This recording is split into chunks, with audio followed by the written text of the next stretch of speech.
Hi Old School fans, I'm Dan the Old School Conditioning Man, and this is Old School Conditioning Training's part 2 of Victorian boxing and karate, comparing the pugilistic styles. And before we get on to comparing the blocks and back fist of karate with Victorian boxing, we're just going to have a look at the 7 punches of Edmund Price's 1867 manual, because it's right bang in the period of London Prize Ring Rules 1838 to 1892, and it's of the period that we're going to be using, and also of English prize fighters like Jem Mace, who also went over to the United States and in 1870 competed for what most boxing historians consider to be a world heavyweight championship fight. So we're going to have a look at that now.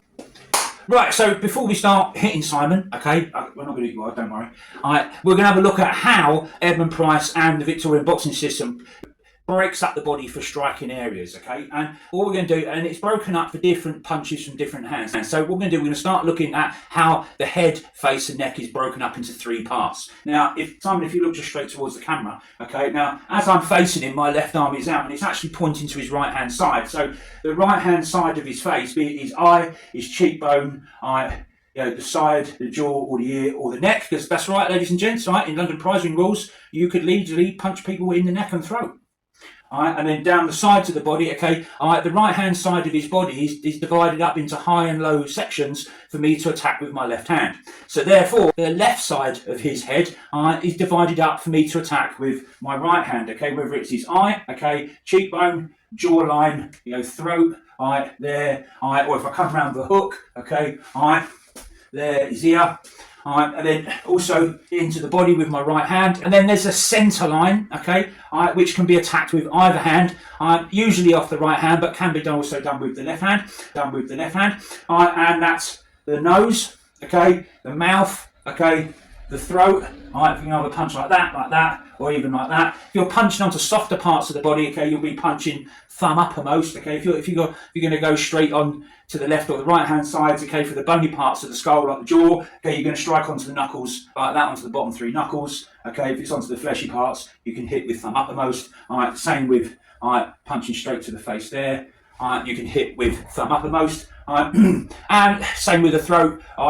You want to be punching like that. Okay, but you can punch with thumb uppermost, but it'll probably get caught underneath the chin if he's got his chin down. And then coming down in to attack the body. So I'm going to attack his body with my left hand on his right hand side. Okay, I'm just going to twist a little bit and then go in for his liver. Okay, there. Okay, because that's always a good shot. And the body shots are always going to be you're hitting onto the low 3 knuckles, but with your thumb uppermost, and also there into his lower rib. Okay, or his spleen, okay, with my right hand thumb uppermost, but also coming down the centre line, like I said, his nose, his mouth, his throat, and also the solar plexus, okay, boom, boom, there, okay, you can hit those down the centre line with any hand. That's, splitting up the body into the 3 striking areas, right, and it's 3 main columns of the body. So, using Edmund Price's 1867 manual, there's 7 basic boxing punches, which we're going to quickly go through today, and then we'll quickly go through the 7 basic blocks. Edmund Price, he will say, bring your right hand up onto your left shoulder, but you're not touching, okay, and then palms uppermost, okay, but not the hand that's on the shoulder, okay. So we're here, okay, and we just turn our body slightly in towards our opponent, okay, so it just cuts off, some of the body on the outside. Now, if I'm going to throw my lead left punch, okay, I'm going to throw it to the right hand side of his face, okay. So if I'm going to punch to there, so that's punch 1, okay. So punch 1, okay, there, punch 1, okay. But as I do that, I bring my right hand back, to the nipple line there, okay, and that helps me just swing my shoulders across and get a little bit more power into it. Okay, now if I'm going to throw my right hand, okay, this is going to be at the left hand side of his face, I'm just going to turn my back foot there, alright. That can be his eye, is there, and I can even strike the throat. If he's lifted his chin up like that, I'll just crack straight there for a straight line uppercut, okay, to his jawline, because he's just done me a massive favour and just tilted his head back. Right, now that's punches 1 and 2, okay. Now punch number 3, okay, if he's got his hand up away from his mark, i.e. his solar plexus, and he's being rather silly in this case, I'm going to throw punch number 3, okay, to his solar plexus there, okay, alright.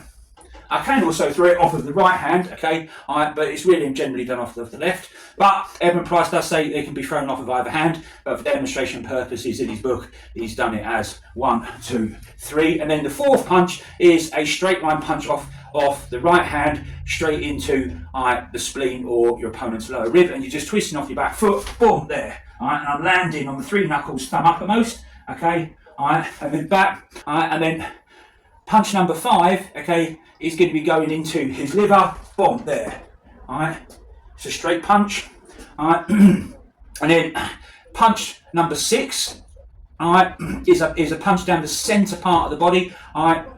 It's a straight punch off the right hand. It's going to be straight onto his nose. If he lifts his chin up like that, I can go onto his chin because that's on the centre line, or I can go into the neck, or even into the solar plexus. And actually, if I go into the solar plexus or the pit of the stomach, and he comes forward, okay, that brings me on neatly onto punch number 7, which is the uppercut, okay, which is off the left hand, and it's a circular punch, okay. It's not like in modern boxing where it's delivered actually directly under the chin.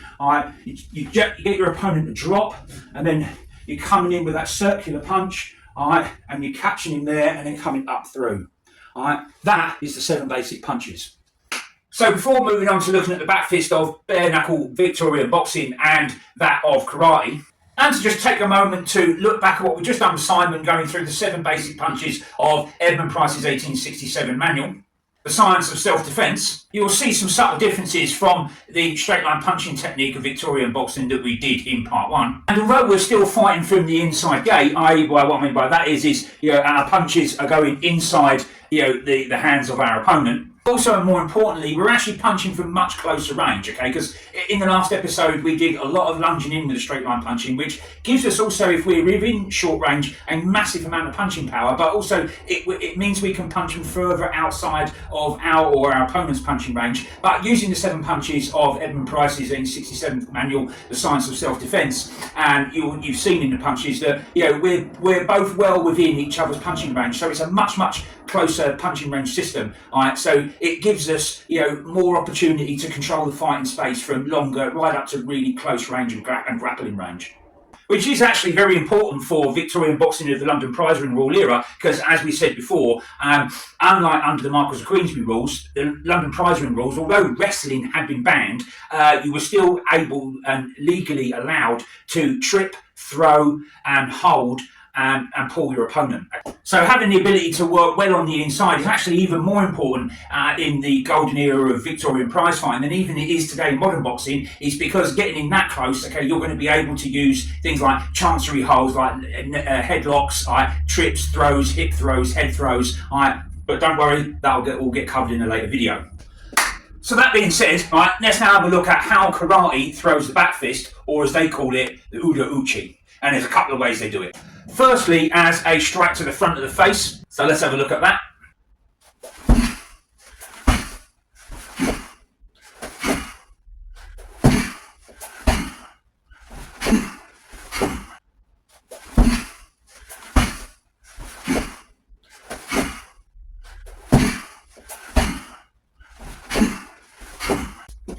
So actually, not massively different than how we would throw it in London prize ring of Victorian bare knuckle prize fighting era, okay? But remembering that karate strikes with the top 2 knuckles, but we're always striking with the bottom 3, okay? And the back fist for the bare knuckle Victorian boxer is not a power punch, okay? It's really a cutting punch, really mainly aimed at the eyebrow, the eye, to try and cut or close the eye up so he can't see, maybe the fight gets stopped, or just to limit his vision, and also use it as to break the nose by aiming the bridge of the nose, okay? And it's done as a round scraping punch, okay? So you usually use it off with the right hand when you're in nice and close, okay? There, okay? There, and then punching in with a second punch. There, okay? There. So, like I said, for Victorian bare knuckle, it's not a punch that's thrown a massive amount of times, certainly not under the Marquis of Queensberry rules, because it had been banned and you're only allowed to hit with the front and the knuckle part of the glove. You weren't allowed to hit with the inside and not with the heel of the hand or the back of the hand, which you could still do under London prize ring rules. But it was used, okay? And there's another way that both karate and not so much Victorian prize fighting, but in the bare knuckle stuff of Bartitsu that we do using Savat, they use the back fist in a very similar way. So, let's have a look at how karate and savate use the back fist or uda uchi in a very similar way.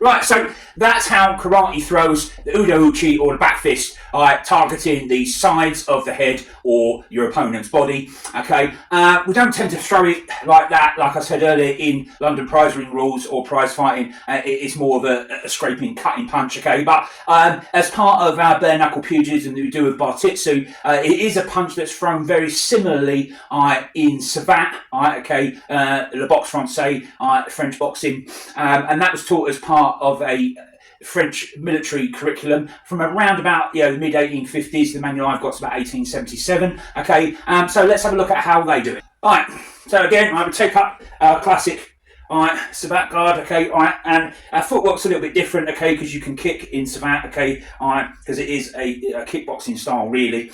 Now the back fist can be thrown off of any hand. Okay, but generally in savate, they say throw it whilst changing guard. So if I'm in left guard, okay, my right foot's just going to come forward and bang, okay, and it's fired at the other side of my opponent's head, okay. And if I want to change guard coming backwards, there, okay, changing guards coming forwards, there, okay, changing guards coming backwards, there, okay. So again, you can see that it's really not that dissimilar. Right, so that was looking at the 7 basic punches of Edmund Price's 1867 manual, The Science of Self-Defence, giving us some shorter range punching, and also looking at how karate has 2 ways of throwing the uda uchi or the back fist, and how it's very similarly thrown in Victorian prize fighting under the London prize ring rules, okay, and also how the second way karate uses the uda uchi or back fist, and how it's quite similar to le boxe français or savate's method of throwing the back fist. Right, so that's then put to bed. Next we're going to be looking at blocks of karate and the parries of the 7 punches from Edmund Price's 1867 manual, The Science of Self-Defence. But we're also going to be using some blocks from the first real heavyweight champion in the world, that's James L. Sullivan, okay, and his left arm chopping block, which was one of his trademarks, okay, and then we're going to sort of see the similarities between, Victorian boxing parries and karate blocks. And here's a quick run through of the 5 karate blocks that I've chosen to use.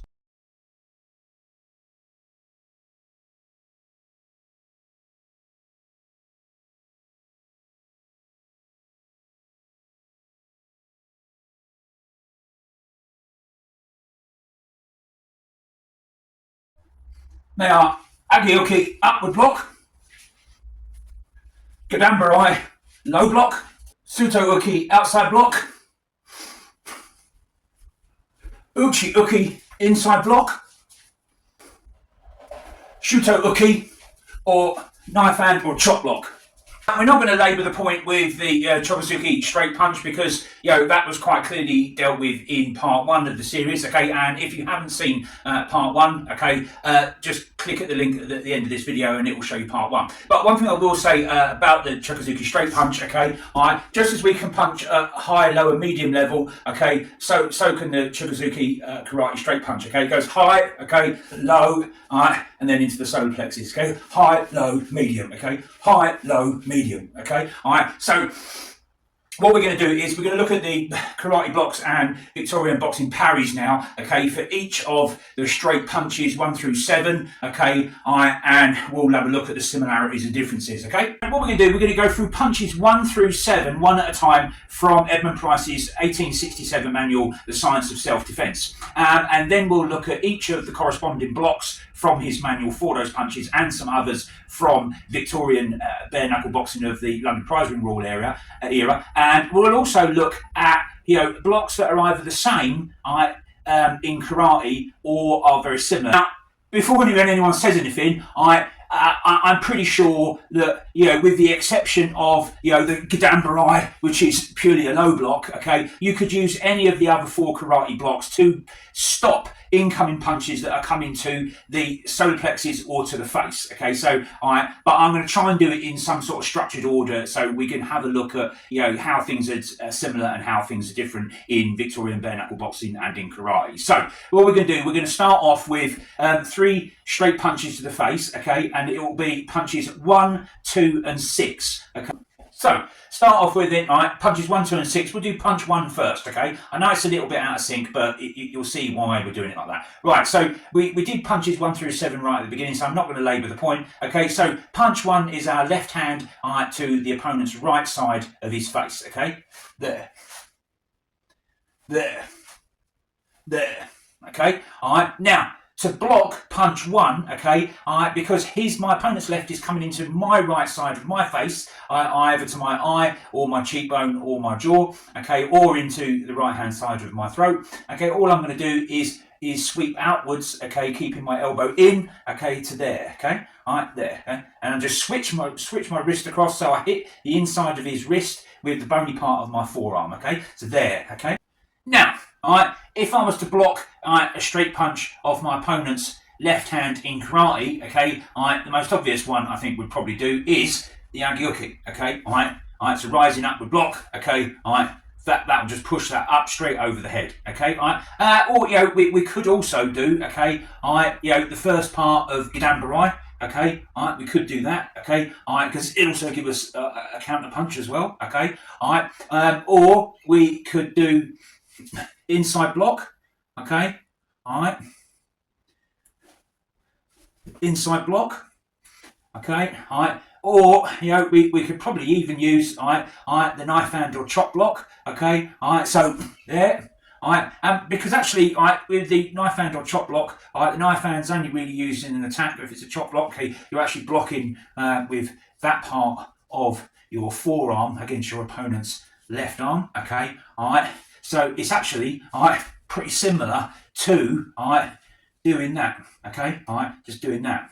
Alright, now let's have a look how Victorian boxing stops punch 1.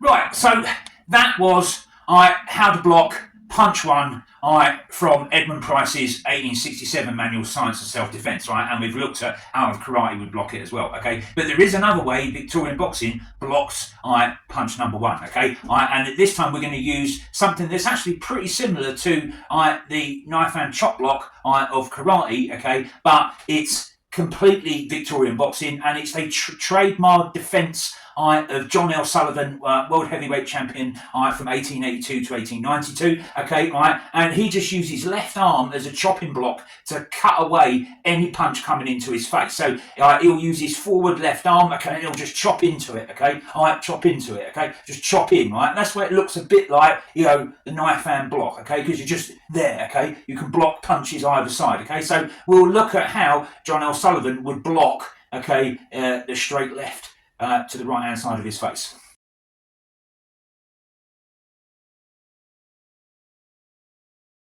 So that was blocking punch 1 to the face using some karate blocks, okay, and using 2 different blocks from Victorian boxing. One from Edmund Price's manual, okay, and one from John L. Sullivan, okay. Right, now we're going to look at punch 2, okay. It's a right hand straight to the face, okay, to the opponent's left hand side, okay, there.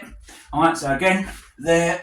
Alright, so the Edmund Price version is exactly the same, okay? It doesn't take the brains of an archbishop, okay? You're just going to block it with your left-hand side because the punch is coming to your left, okay? So we're not going to labour the point too much, okay? Again, if we were a karate fighter, okay, you're most probably going to use the agyuki, or, you know, you can use the knife hand block, okay? Or you can use the inside block, okay? Or, you know, you could even use outside block, or even outside block on the other way, okay? Now, there is another way, okay? Victorian boxing deals with the straight right to the face by using a left hand block, and it's just by lifting the left arm straight up in the air, okay, as the punch comes in. So let's have a look how that's done.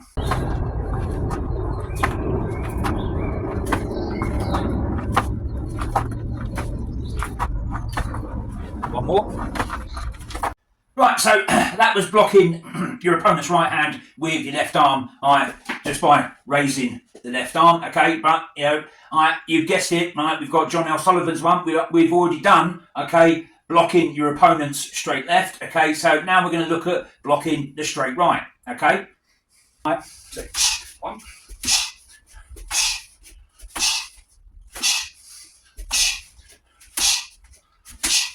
Good. That's punches 1 and 2, the straight left to the face and the straight right to the face, thrown and blocked using both some karate blocks and blocks from Edmund Price's 1867 manual Science of Self-Defence, and also John L. Sullivan's trademark chopping left arm block. Okay, right, now let's have a look at John L. Sullivan using just one arm to block both left and right punch thrown at him at the same time.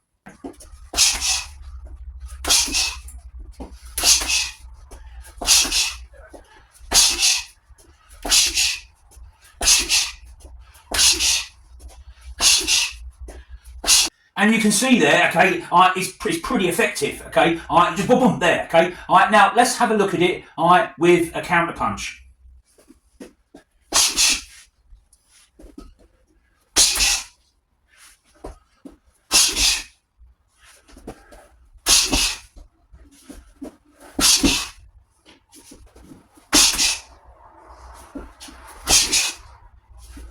Right, you can see there that how effective that is with a counter punch, and you can see why John L. Sullivan, world heavyweight champion, 1882 to 1892, used it to such great effect to hammer people down in the ring. Right, so now let's have a look. Now go back to punch one, and we'll look at blocking it and then throwing our own left hand counter punch.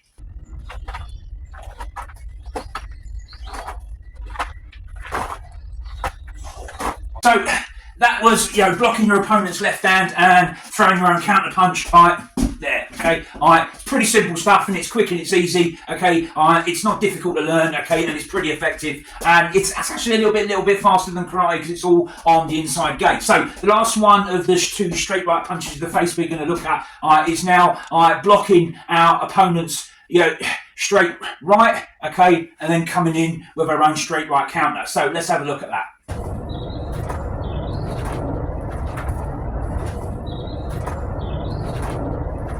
Okay, so that was punches 1 and 2, and I did say we'd do 1, 2, and 6, which is a little out of sync, as you'll see what I mean. Okay, 1, 2, 6. Okay, now the reason I said we'd do 1, 2, 6 is because they're both 3 straight punches to the face. Okay, the left hand is onto your opponent's right, your right hand onto your opponent's left, and then number 6 is on the centre of the face, the nose, the mouth, or the throat. If we were to actually throw the punches in sequence as they are in Edmund Price's manual, okay, it would be 1, 2, 3, 4, 5, 6, 7 for the uppercut, and then away. Okay, but like I said, there's a reason why are we going to be doing it slightly out of sync, and we're going to get onto the blocking of punch number 6, the punch to the nose, the mouth, or the throat on the centre line of the head.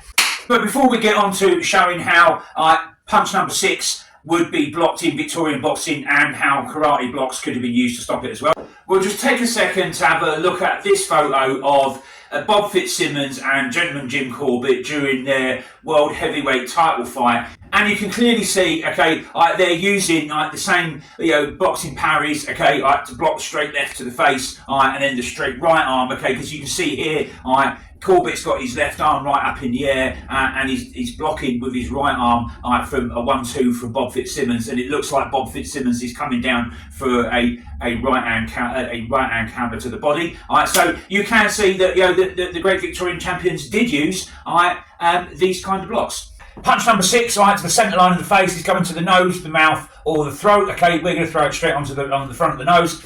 There. And now we're going to have a look at how to block it. And before we start looking at how karate would block the punch number 6, a straight right hand to the centre line of the face, we'll first see how Edmund Price does it in his book, The Science of Self-Defence. And funnily enough, as if he's just come straight out of a karate lesson, okay, because it's a straight line to the face, a straight on to the nose, and it looks exactly the same as the Agyuki. Okay, alright, so you're just going to do that. Alright.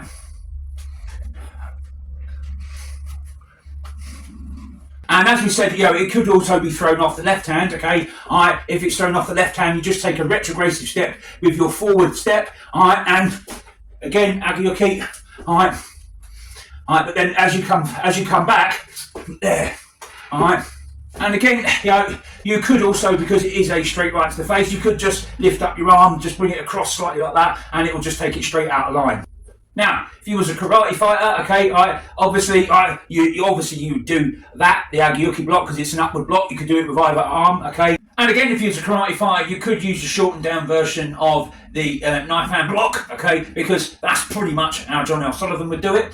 Or even the shortened down version of the Suto Uki, there, okay, that'd block it, okay, or even doing the outside block with a punch, okay, because a straight punch onto a straight punch will take it off because of the shape of the forearms, and also the Victorian boxer could just throw a straight punch at it as well. And now on to the fourth punch that we're going to be using today, okay, and it's actually third in Edmund Price's manual, and that's the straight punch to the solar plexus. It's a fairly simple punch to block, okay. If we look at Edmund Price's block, okay, the left hand punch 3 comes in, and you're just going to use your right hand, okay, and you just chop downwards, okay. If you chop down hard enough, that should stop it dead in its tracks. And he says there is a couple of other ways of doing it, okay. You can bring your hand all the way down to the right hand side of your body, okay. Just giving it a quick turn, okay, so then it pushes the punch out to the side slightly. And if the punch is being thrown off your opponent's right hand, okay, what you do is step back, take a retrograded step with your lead foot, and bring it out like that, okay. But also while you're doing this, okay, you can counter, okay, there, there. So let's have a look at how that looks.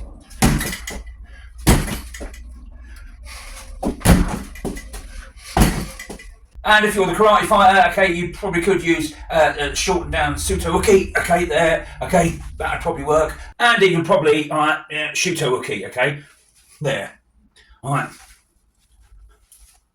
Now, before we get on to punches 4 and 5, I would be rather grateful if you would forgive my probable murdering of karate.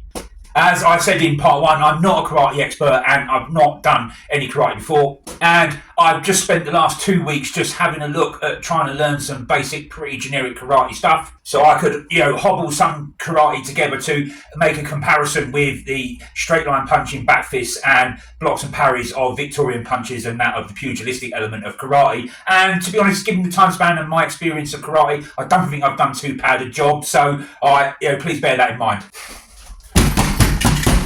Right, so getting on to punches 4 and 5, okay, of Edmund Price's 7 punches in his Science of Self-Defence manual of 1867, okay, the punch number 4 is a straight right to the bottom rib or spleen of your opponent, okay, on his left-hand side, so, if we're here, there, okay, and then punch 5, okay, is into his right-hand side, okay, into his liver or the bottom rib on the other side, okay, there, alright. So, if we put the 2 together, there. And to block these punches, they're pretty much the same, okay? So if you was the karate fighter, okay, the only block you really got, okay, is obviously going to be the Gadambarai, the low block, okay, and all I can really see you doing, okay, is just doing that, okay? To take it offline, okay, and if it was on the other side, there, okay? And that's pretty much the way Edmund Price does it in his manual. Now, punch number 4 off your opponent's right hand's coming at your left hand side, but instead of it being a sweeping block like the Gadambarai, okay, you're going to step back with your left foot, okay, you're going to drop your hand and then cup it with your wrist and your hand, just bringing it offside like that, okay, alright, so again, I'll show you again, it's just bringing it offside, okay, alright. And the same if it's a left punch, okay, you'll do the same with your right side, but instead of stepping back, you'll just turn slightly, okay, there, and just cupping it and just taking it slightly offside.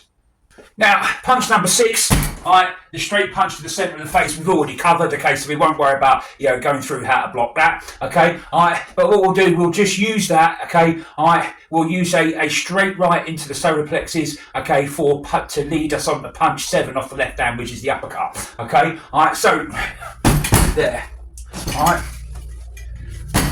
there, now, Well, I'm not really sure how you block this in karate, but I'm sure there is a way. So we're just going to go through Edmund Price's block for punch number 7, the uppercut. Okay, so you're in your guard, okay, and your opponent fires punch 7, which is the uppercut off of the left hand. So all you can do is bring your right elbow up, okay, and then your left elbow up, okay, and you're going to turn them in and bring them in the chest down. So it provides a barrier, okay, because it's a circular uppercut, okay, so your opponent's punch lands onto the muscular part of the inside of your forearm, so you're just using that as a barrier. And actually you can see this is probably where the beginnings of, body punchers who use the letterbox guard, okay, like that, that's probably where it starts to come from. Okay, old school fans. I'm Dan, the Old School Conditioning Man. This was Old School Conditioning Training's part 2 of comparing karate to Victorian boxing, and in this episode it was back fists and the basic straight 7 punches of Edmund Price's Science of Self-Defence manual and the blocks and parries of Victorian boxing and karate. I know it's been a longie, but I hope you've enjoyed it. I think it's been a goodie. And if you've enjoyed it, remember guys, don't be no crazy fool. Hit that subscribe button, follow Dan at Old School. Okay, thanks for watching, and I'll see you guys in the next video.